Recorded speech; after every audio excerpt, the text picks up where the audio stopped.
తూర్పుగోదావరి జిల్లాలో కోరుకొండ లక్ష్మీ నరసింహస్వామి ఆలయ సిబ్బంది తీరు వివాదాస్పదంగా మారింది. టెంపుల్ ఆఫీసులో మద్యం బాటిళ్లు కనిపించడంపై భక్తులు ఆగ్రహం వ్యక్తం చేస్తున్నారు. ఎంతో పవిత్రంగా ఉంచాల్సిన ఆలయ పరిసరాల్లో మద్యం సేవించడం ఏంటని ప్రశ్నిస్తున్నారు. దేవస్థాన కార్యాలయంలో మద్యం బాటిల్లో బిర్యానీ ప్యాకెట్లు కనిపిస్తున్న ఫోటోలు వైరల్గా మారాయి. దీంతో అధికారులు అలర్ట్ అయ్యారు. ఏం జరిగిందని ఆరా తీస్తున్నారు. సీసీ ఫుటేజ్ పరిశీలిస్తున్నారు.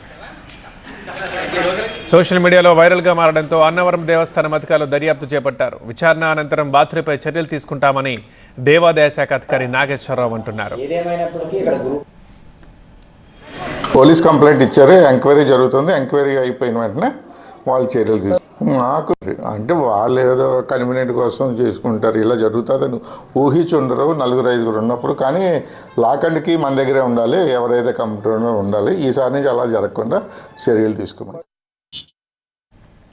లక్ష్మీ నరసింహస్వామి దేవస్థానంలో ఇలాంటి ఘటనలు జరగడం అపచారం అంటూ భక్తులు ఆగ్రహం వ్యక్తం చేస్తున్నారు. అయితే జరిగిన ఘటనకి ఎవరు బాధ్యత వహిస్తారంటూ ప్రశ్నిస్తున్నారు.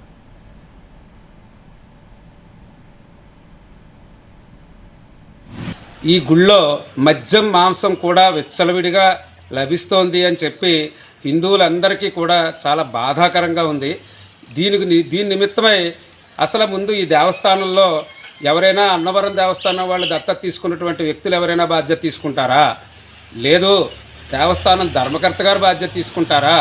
లేదా ఈ గుళ్ళో ఉండేటువంటి అర్చకులు బాధ్యత తీసుకుంటారా?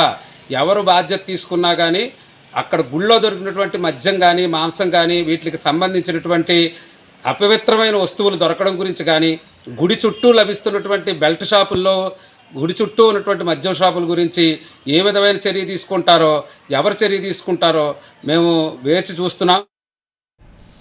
ఇదంతా ఇలా ఉంటే ఎమ్మెల్యే బత్తుల బలరామకృష్ణ మాత్రం మరో కోణం వినిపిస్తున్నారు. ఇదంతా ఆలయంలో ఉన్న 2 గ్రూపుల తగాదా అని చెప్పుకొస్తున్నారు. ప్రత్యర్థి వర్గాన్ని నిరికించేందుకు ఒక వర్గం చేస్తున్న కుట్రగా అభివర్ణిస్తున్నారు. సరే అయినా బాధ్యులు ఎవరైనా సరే కఠిన చర్యలు తప్పమంటూ హెచ్చరిస్తున్నారు. ఏదైతే ఇక్కడ మన రీసెంట్గా ఈ యొక్క లిక్కర్ బాటిల్స్ అనే దాన్ని మన దేవస్థానంలో చూసారో ఖచ్చితంగా మాత్రం దాని మీద కఠినమైనటువంటి చర్యలు తీసుకోవడానికి మేము రెడీగా ఉన్నాం. పూర్తి స్థాయిలో దర్యాప్తు చేస్తున్నాం. నిజానికి ఏంటంటే మాకు వచ్చిన దాని ప్రకారం చూసినట్లయితే కొంత సమాచారం వచ్చింది, ఇంకా పూర్తి స్థాయిలో రాలేదు. అది పూర్తి స్థాయిలో వచ్చిన తర్వాత చెప్తాము.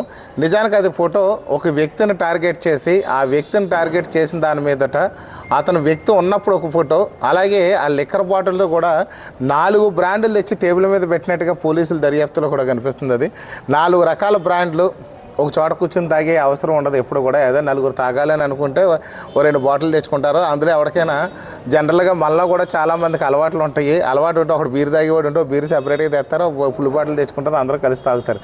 కానీ 4 రకాల కోటలు తెచ్చి అంటే పక్క షాపులో ఏం దొరుకుతున్నాయో ఆ బ్రాండ్లన్నీ తెచ్చి ఇక్కడ షాప్ డిస్ప్లే పెట్టినట్టుగా అనిపిస్తుంది.